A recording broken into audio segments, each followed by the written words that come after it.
So hello everyone and welcome to my presentation. So today we're going to talk about the fundamentals of artificial intelligence, and my name is Mark and I'm going to be your presenter today. So let's start. So the origins and evolutions of AI.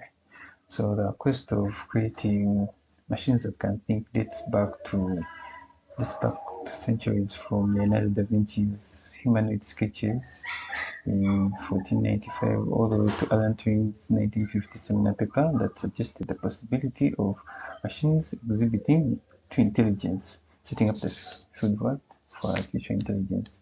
So nowadays we categorize artificial intelligence in terms of weak versus strong AI, where weak AI focuses on completing specific tasks, and an example could be other AI that surround us today, while on the other hand we have strong AI that imagines machines with genuine intelligence, but strong AI still remains a theoretical possibility. It's not yet actually there today. And another way we categorize AI is thinking versus acting AI, where thinking AI tries to mimic human intelligence while acting AI focuses on actions and behaviors. Now AI has actually evolved over the years because we started with rule-based systems and now we have sophisticated machine learning models that have phenomenal predictive capabilities, and AI is very versatile, and especially how it's able to analyze tasks in real time, and this has made it very indispensable in various fields today. And AI has actually had an impact on how we solve problems because it helps us solve complex problems by identifying the problem, analyzing the tasks, and choosing a best technique to solve that problem. And this has actually helped us to tackle real world challenges across the various fields.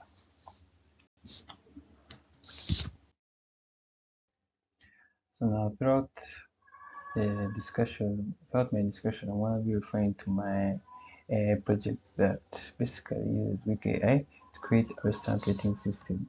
So what this system does, it collects sensory data, it could be in real time, data like carbon dioxide levels, the temperature, and also user feedback. And with all this, it will be able to generate uh, air quality score and health safety rating for each restaurant. And since it's collecting data in real time, it will be able to improve over time and give us more accurate air score quality values in the future. And it does this by defining this thing defines the problem in the state space, which I'll talk about this in the future slides. And it talks about issues such as, let me say, the unhealthy air quality, overcrowding, and with the help of machine learning models, it's able to generate air scores, air score, air scores, and safety ratings. And with the help of other features such as natural language processing, it can also analyze reviews of the customer, such as whether the air is being stuffy, it's fresh, and this can actually help the artificial intelligence model to improve its predictions over time. So one of the fundamental concepts is problem solving in a state space search. So now systems are able to carry out problem solving by searching through all the possible scenarios or states, which refer this to as the state space, where it starts from an initial state. We call this the initial state, and with the help of operators, it's able to find a path to the solution or an outcome, which we call a goal state. So now to paint a better picture about this is, I can give an example. Just imagine the restaurant example. The initial state would be the raw data, and the end state would be the air score values. And then the operators that it is now using in this case would be the machine learning rules that it's using to transform the data from the raw data to the air scores.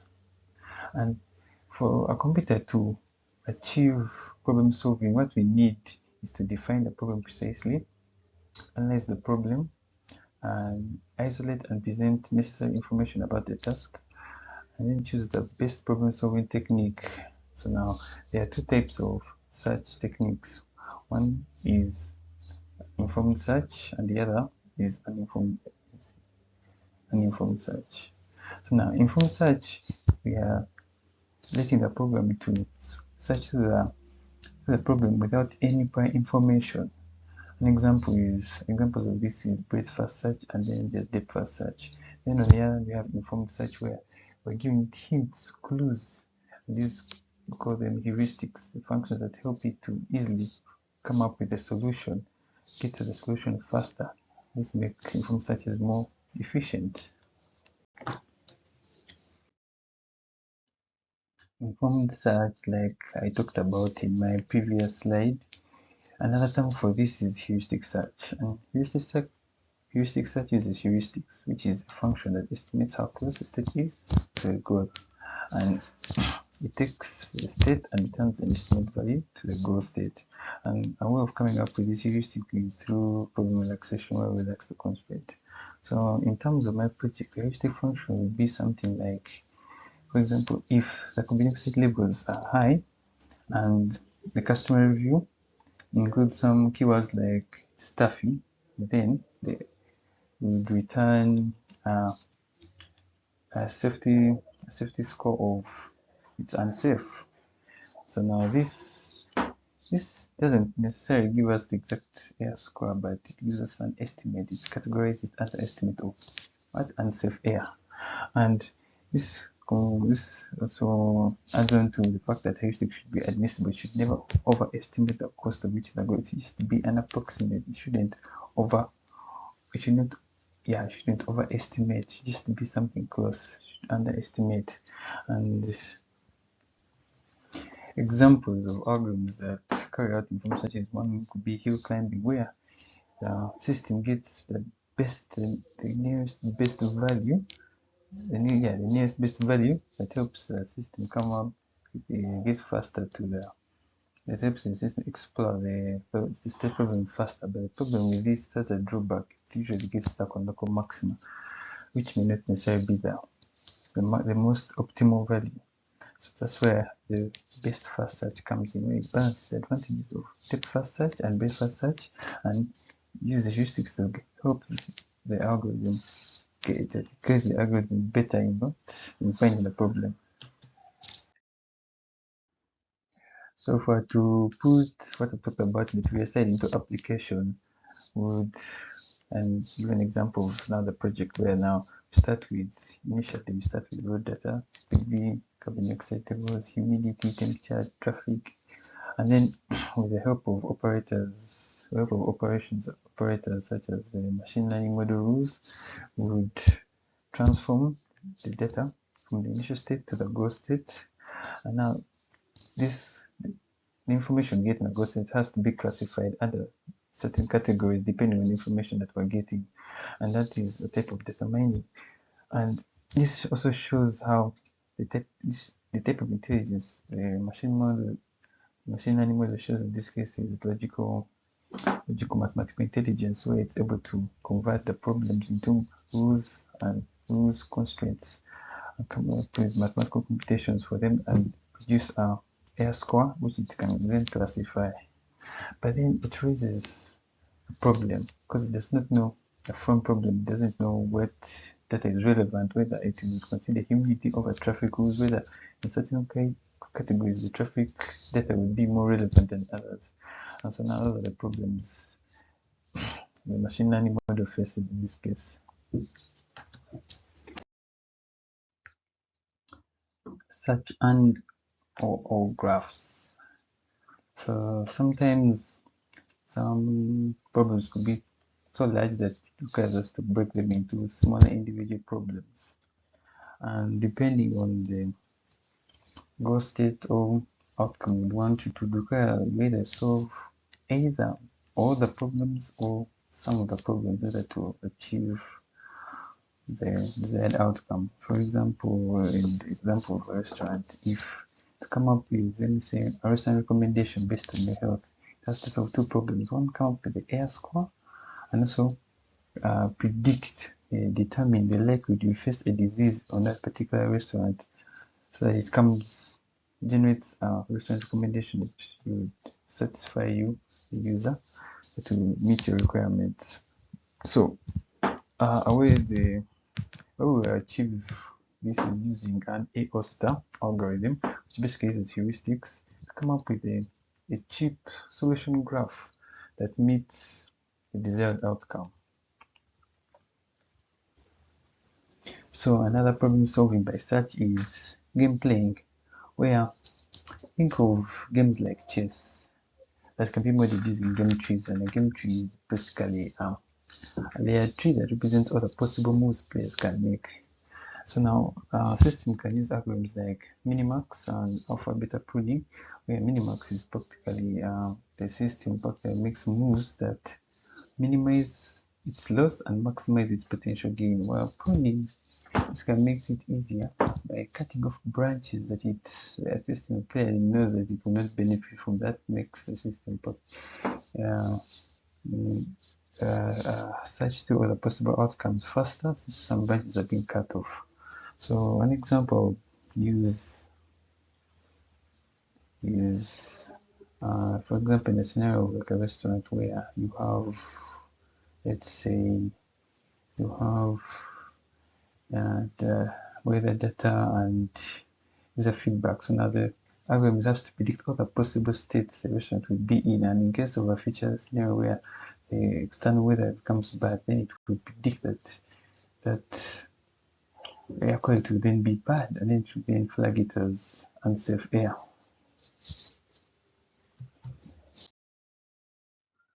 So another application what I've talked about in the previous slide in terms of data mining would be like if some states have similarities, we would group them together, and if we call it clustering, which is a type of data mining, we would group them together and would only interact with just one. So essentially it's like we have pruned out all the other unnecessary, rather than searching through all those similar states, we only interact with just one. And also a type of intelligence the system displays is just even the mere fact of navigating through the intricate branches. It's just like a form of spatial intelligence. It's especially aware of what it's doing. And then since it's able to simulate through all the possible scenarios, all the possible outcomes the restaurant could be in, all the possible states it can be in, it's demonstrating something similar to the simulation argument. And if I'm to tie all this together in an example of my project, for example, if let's say if the traffic and the crowding are both risky. Now if both are risky, then the air will then recommend for you another restaurant. This is similar to an unconditioned where both problems have not been satisfied. So now rather than recommending, just choose another restaurant. And then if let's say reviews are mixed or some sensory data is missing, then it will, rather than it generating scores, now it will now resort to predictions and coming out with AI generated outcomes. And something similar to alpha beta pruning in terms of games. Let's say like now the restaurant is in a remote location. Now we are very sure sometimes there will be no like traffic data. So now rather than even considering, you just prune any data traffic variable to the encounter just to make it search much faster and its predictions smoother and faster than it would rather than considering unnecessary data. Knowledge representation and reasoning. This is concerned with how agents use what it knows in deciding what to do. So now intelligent behavior shows how agents make decisions based on what they know. Our symbol system hypothesis proposes that intelligent behavior arises from manipulating symbol representation. Requirements for knowledge presentation. Language requirements. The knowledge presentation language must allow effective computation and accurate reasoning. Knowledge representation language features should support logical and implementation levels of representation. Proposition logic. Proposition and well-formed formulas. Propositions are decorative statements that are true or false. De Morgan's law describes how logical operations like negation interact with conjunction and disjunction. Symbolic and connectionist AI. Symbolic AI uses discrete symbols and logical, homological logic for knowledge representation, where connectionist AI relies on neural networks and connection to represent and reason about knowledge. So now how all this ties together, especially like for example in data mining, where we get association rules and we transform into formal logical expressions. For example, like in terms of my project, where we define an expression, a statement where we say that for all areas or all locations where there was a carbon dioxide high and it's overcrowded, then it implies that the place has either poor ventilation, or we can say it has bad air quality. So now this helps the system to reason that once it meets an area which meets those two criteria, then before it even calculates the air score, then it knows it is to expect it's going to be bad. So now this helps the thing to reason out and display some form of knowledge reasoning. So now this also falls in line with linguistical intelligence, where we form a formal language where we convert we form precise syntax and semantics to clearly express complex problems and relationships. And so this helps the system to assess itself and know that in case it's missing some data, it knows that it's going to produce by prediction, and this somehow ties it into intrapersonal intelligence. And also it raises the question that can all knowledge be acquired symbolically? For example, in terms of our project, like let's say user feedback, like let's say keywords like stuffy or it's fresh, they are very hard to turn into, let's say, formal. Yeah, they're very hard to turn into formal language. This reminds us like how it's the limits of our logic. First order logic. So now here we basically talk about declarative knowledge, which is knowledge that is represented as sentences that can be proven to be true or false. Talk about conceptualization, a process that formalizes knowledge by defining universal discourse, functional basis, and relational basis. And the true power of first order logic is mainly in its quantifiers. The universal quantifier, where it's just a sentence, is true when all the variables are also true, or extensional quantifier, where the sentence is true when only some of the assignments are true. So with the help of De Morgan's law, which just describes how negation interacts with the quantifiers, we are able to grant interpretation, which is a way of assigning meaning to the symbols in a logical formula, and create models, which is an interpretation that satisfies the logical formula by making it true in that context. So models can make these models using axioms and inferences, which axioms are foundational truths and inferences are made using rules to determine theorems from axioms.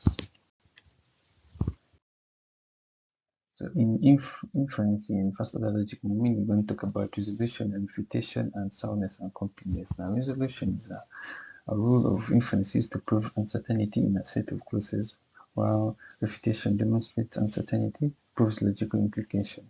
So soundness, any conclusion derived through resolution is logically valid. Now completeness, resolution can be derived any conclusion that is logically implied.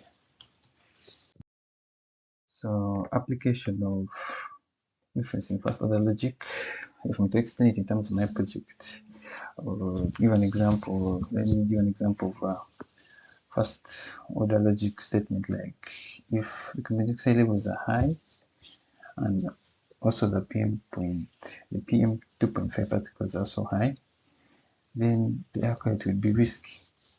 So now, depending on the facts that are available at the time, like let's say the 2.5 particles are actually high and also the carbon dioxide levels are high, then we would conclude that the air quality is risky.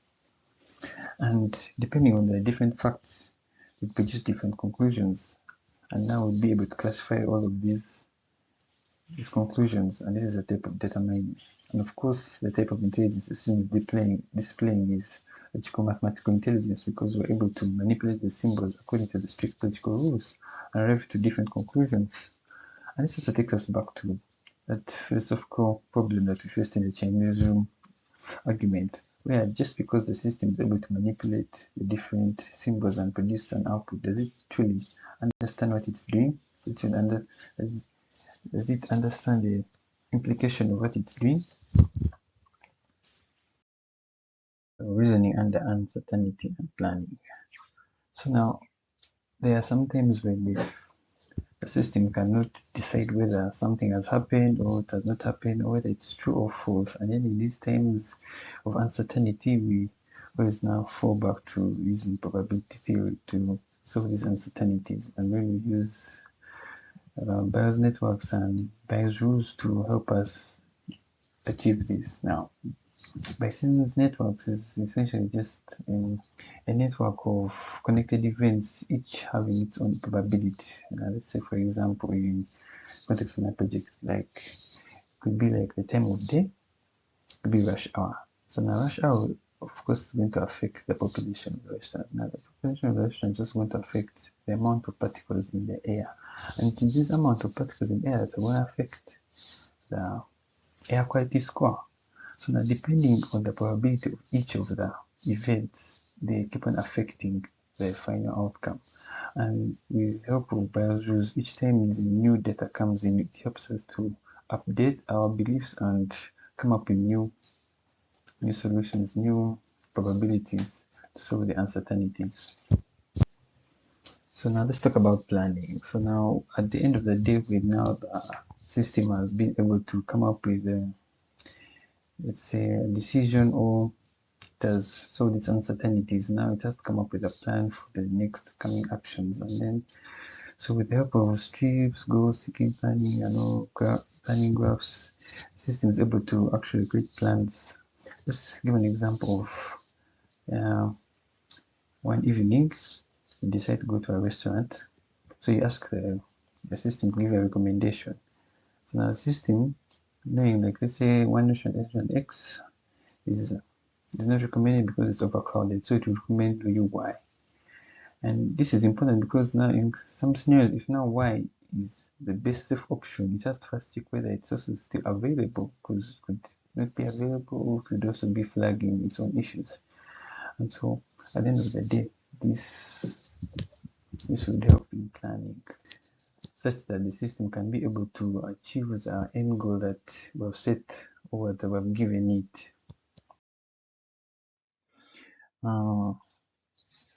So now planning and decision making. So now real-world domains are complex and do not often satisfy assumptions of basic planning methods like strips or partial planning.